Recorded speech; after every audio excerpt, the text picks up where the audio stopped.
अच्छा, ये इस वक्त मैं आपको बता दूं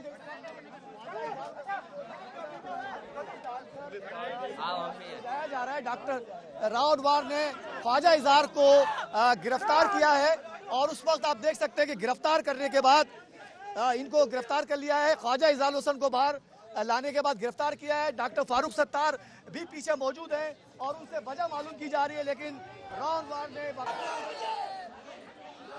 डॉक्टर फारूक सत्तार को अरेस्ट करके ले गए हैं। राव अनवर ने गिरफ्तार किया है, उनके साथियों ने, पुलिस सरकार ने। डॉक्टर फारूक सत्तार भी मौजूद हैं और डॉक्टर फारूक सत्तार ने उनसे वजह जानने की कोशिश की है, लेकिन अभी तक कोई वजह नहीं बताई जा रही। लेकिन एसएसपी ने बाकायदा उनको घर पे आने के बाद गिरफ्तार कर लिया है।